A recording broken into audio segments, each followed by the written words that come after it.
My name is Katie Penn. As I mentioned, I work at Twitch, which is a company owned by Amazon, and I am going to be talking about authenticity.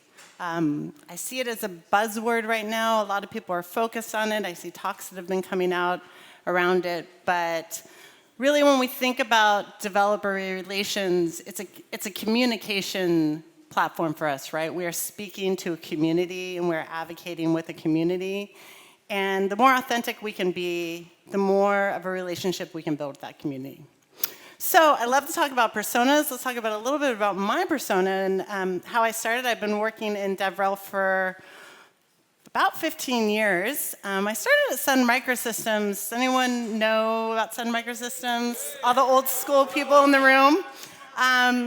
So I started as a technical content manager with Java and got exposed to Java 1, which was like a huge dev conference back in the day, and ran a lot of the content tracks there, and then kind of discovered this emerging market of DevRel and fell in love with it. From there, I joined Salesforce as one of the starting people on the dev marketing team.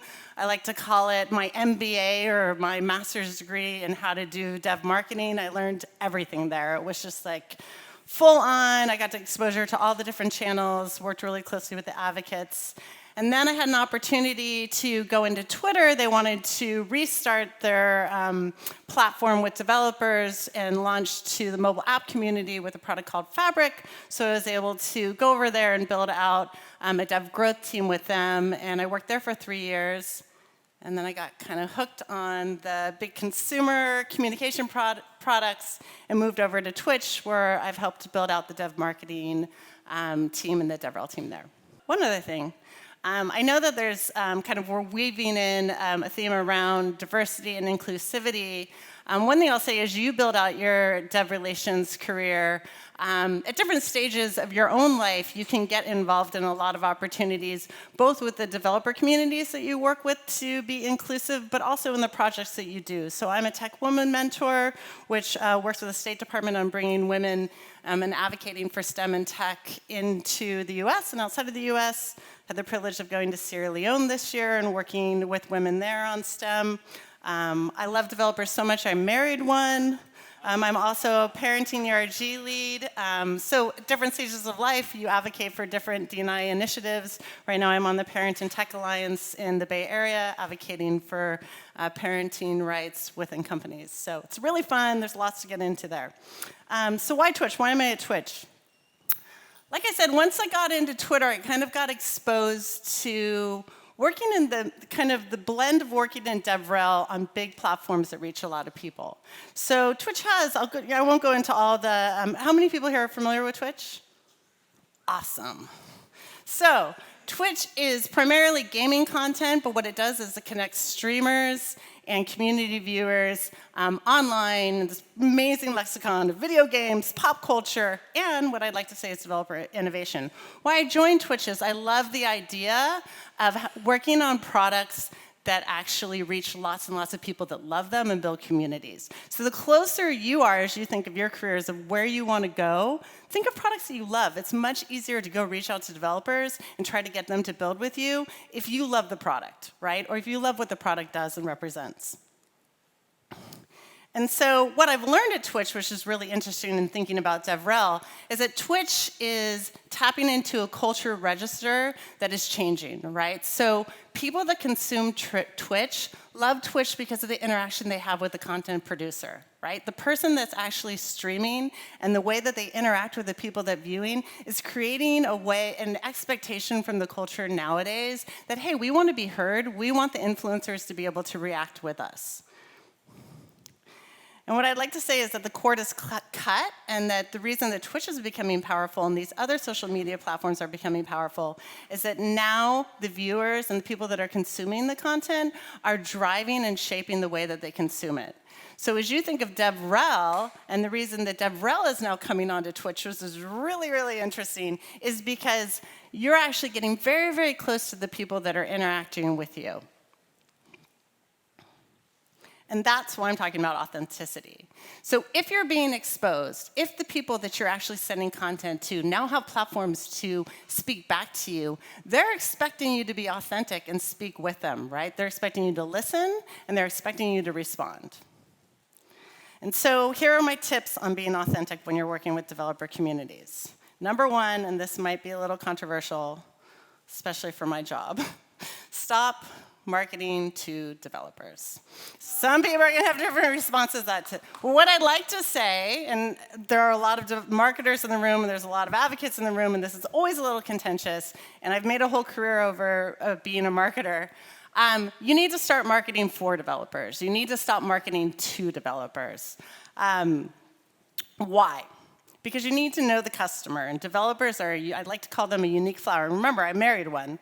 So developers are a unique flower. They actually hate marketing, more than probably some general public people do. So you need to think of the way that you're actually bringing content and solutions to them and understanding their needs. And the personas is a great example of that. So who are developers? Developers are builders. They're problem solvers. And they think they are the smartest people in the room. So when I say stop marketing to them, running banner ads to people that are probably the most likely people to have ad blockers is not going to work. So what I'd like to do in the spirit of trashing hackathons is go into, so a lot of my talk is around things I've done wrong. So let's talk about when you're actually not knowing your audience. So I worked at Salesforce. I was there during the pleasurable time of running the Salesforce $1 million hackathon. What we wanted to do is reach a new cool audience of developers. We had enterprise developers. We had people that had built businesses with Salesforce. We wanted to go after mobile app developers. So there was a grand idea, and I'm really glad my old boss is not in the room, but there was a grand idea of doing a $1 million hackathon. How would this resonate with the developer community of builders, problem solvers, and the spirit of hackathons that are typically with students and not really wealthy people? Well, it didn't go so well. We also had never run hackathons, so we didn't really know how to run them, and we hadn't been given the guidance, like, go with a third party so you can actually stay away from the rules and the judging. Well, we got exposure, but not the exposure that we wanted, right? So we did finally end up on Hacker News, which was a win for us, but it wasn't in the way that we wanted it. We didn't really know how to run judging, and there was just a general distrust among the developer community on why would we put such a large price tag on something that is considered a cultural spirit in the developer community, which is hackathons. So that's just knowing your audience, knowing like, hey, $1 million might really work for a brand campaign, but it might not work for a hackathon dev community. So we got a lot of great press around it. They still continued to do them. But I think they went back to their community. They realized, hey, this might not work for mobile app people, but it's maybe going to work for enterprise. We just have to structure it differently. OK, this is one of the Twitch products that I helped release. Does anyone think there's something wrong with the logo? Raise your hand if you see anything wrong with the logo. Come on, one developer, hopefully. OK. You don't have to say what's wrong with it. So I thought this logo was great. I mean, I was like, OK, problem solvers, builders, puzzle, I've got it. This logo was fine with all the marketers, completely triggered our developers. Do you know what's wrong with it? Do you know what's wrong with the logo? It doesn't fit. We're working with builders, and the logo doesn't fit. Every time we release this, and we still continued to release it for like 6 months, every time we released it, we would trigger developers. They'd be writing on Twitch like, this is stupid, this logo's stupid. You know? And so finally, we had to bring it back to the product marketing team and be like, we have to fix the puzzle, right? Because we were not thinking about our audience. I think that if you'd released this to marketers, they might have been like, great, cool, little logo. Developers didn't work. OK. But beware of bias. I just listed who developers are, but that actually is maybe traditional developers. Remember, the developers are not all the same. And so when you try to welcome in new developer communities, think about that. Think of different learning paths for them. Think of different styles of learning. To give Salesforce credit, they did an amazing job in the last couple years of thinking about, hey, who are new developers we can reach? Well, we have admins. Let's bring them into our platform. Let's build an actual learning journey that's more of a competition with Trailhead so that they can actually learn in a more creative way, in a more visual way. So just releasing docs might serve a historical context of developers, but it might not serve the new developers that are emerging in the market. So think about that. Okay. Lead with solutions, not roadmaps. No one wants to go to your website and see your org chart, okay? See the product org chart. So if you are not leading with trying to solve problems for the developers in your community and going out there with those solutions, then you're not actually marketing correctly to your developers. So try not to be like announcing extensions versus want to tap into Twitter's live stream, here's a way now to do it and reach streamers, right? So think about the way that you're actually bringing your products to market. Oh, I love this. Eat your own dog food. So, like we said, developers are very clever. There's nothing more humiliating than developers discovering that you're not using your own products. There's definitely a lot of distrust and inauthenticity when you're actually using other products, but then trying to ask developers to use your products. So yeah, let your product be the canvas to tell your story. Now I'm going to dive a little bit into Twitch because kind of what a cool thing that I'm doing dev marketing for Twitch, but then a lot of developers are coming, advocates are coming onto Twitch, so people in my industry are coming on to actually use it to reach developers as well. But for us, like we started with newsletters and sending email campaigns, and then it's like, wow, this is really weird. We're not actually going on Twitch to talk about our products. We're sending emails. So we started going on Twitch to talk about our products, to actually start engaging in dialogue and conversation. It was really cool, and I wouldn't even say we started it because there were a couple other advocacy groups doing it too. We saw other advocacy groups doing it. So now we're actually like really justifying, hey, Twitch is really cool. You should come build with us. Hey, you can actually use it to actually communicate with communities as well. And one of the speakers here is using it as well. And Ramon, we got Ramon on it as well. So we've just seen a lot of people coming onto our own platform, which also then reconfirms why developers should find interest in it. Okay, find your champions and make them heroes. And I'm just going to show other companies that are doing this well. So developer showcases, like instead of just telling people to use your product, show how your customers are using it. Make sure you have a showcase page up there. Make sure you're celebrating the wins of the people that are spending their time building with you. Oops. Spinning. Cool. Yeah, when you go on the road, if you're doing meetups and tours, bring the people in the room on the onto your platform, right? So use Twitter, interview them, hear their stories. Like I say, like celebrate the people that are spending their time learning, building, whether it's nights, whether there's companies. Make sure that you are actually giving them the platform to share how they build. And then when you do press releases or you're celebrating something that's coming out, bring the developer into the story. Right? So instead of us saying, oh, cool, we ran this Pokemon campaign, we're saying, look at what the developer did to make this part of our experience. So bring them into your press releases as well. Okay, build communication channels, but they must be two-way. This just goes, again, with that idea that our culture and our community is expecting to be heard and to be responded to, and then you can't actually drive the communication channels that they're on. So yes, you can have your own forum on your site, but you need to go find the developers where they are. And one of my colleagues in the room will talk a little bit about that more, but like, we use Discord, even though it's kind of considered a competitor of ours, because we know our developers are on it, right? So we want to hear from them, and we want to talk to them. And you have to, when you think of different developers have different communication channels. So you shouldn't expect them all to be on one platform that you're providing for them. You actually need to be able to respond to them. And there might be a demographic that's comfortable with email. You need to kind of build out all those channels so that you can hear them. Because engagement is investment. The more you invest in the people and engage with them, the more that they will invest back in you.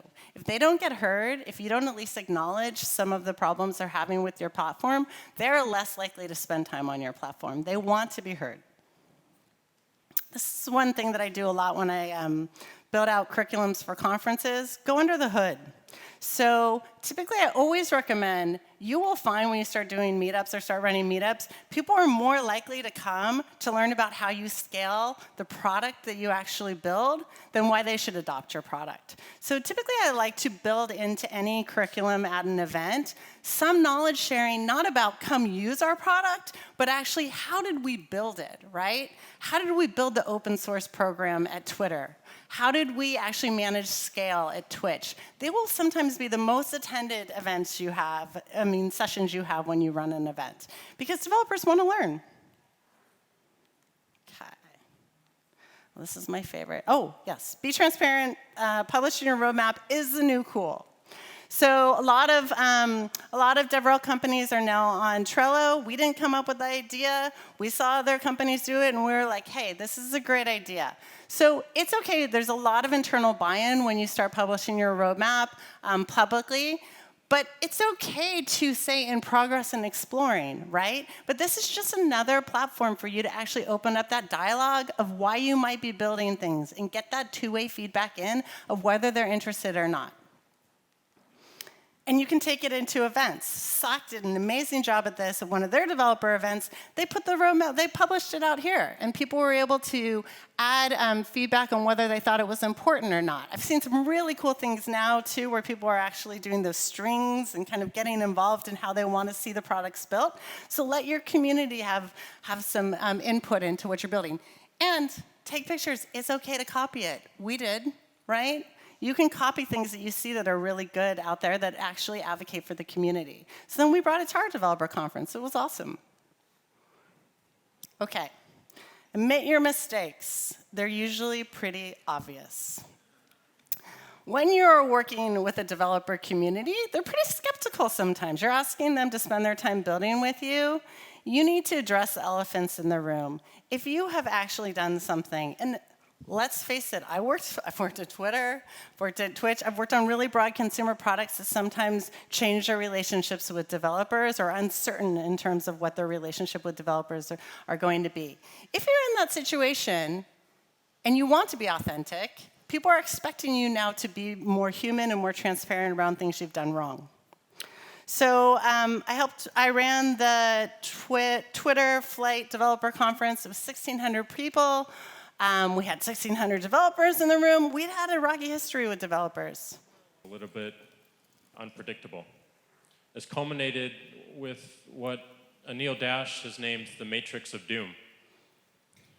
And we want to come to you today and first and foremost apologize for our confusion.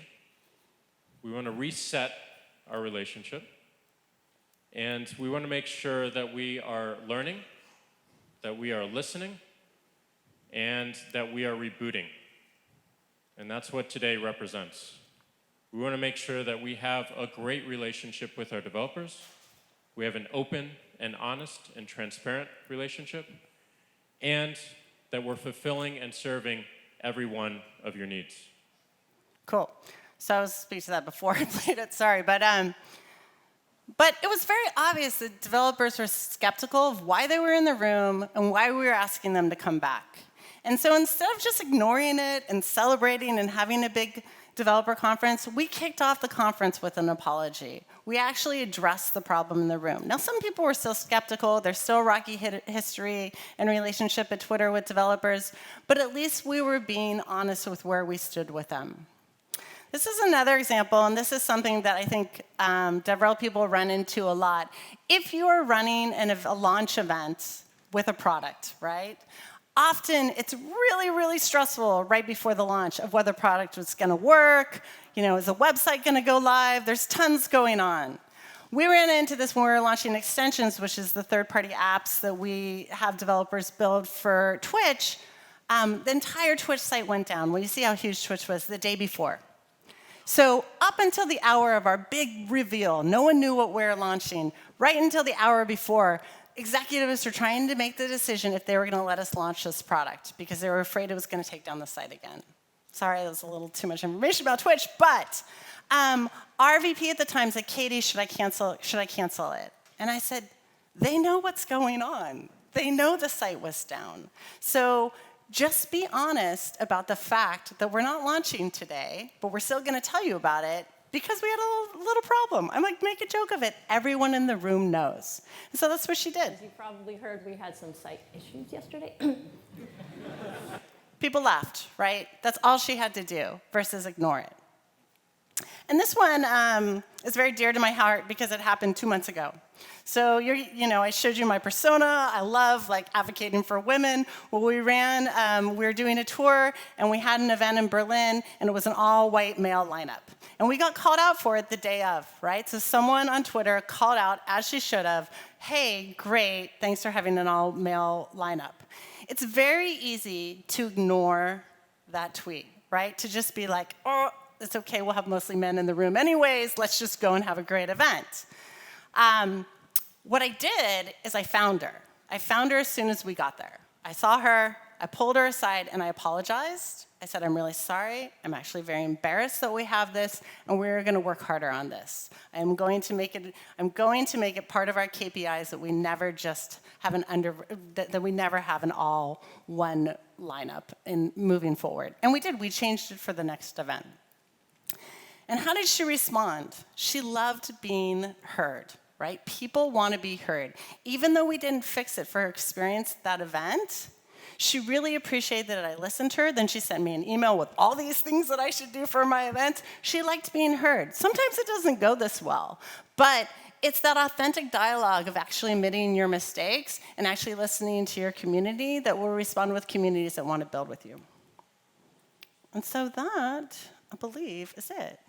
So what I'm saying is developers plus authenticity is the new marketing paradigm. We are changing the way that we go to market with our products and the way that we communicate with developers, and that we need to be more authentic. So know your developer, lead with solutions, not roadmaps. Eat your own dog food. Find your champions, make them special. Be open with your communication channels. Go under the hood. Be transparent. Admit your mistakes. And have fun. Thank you.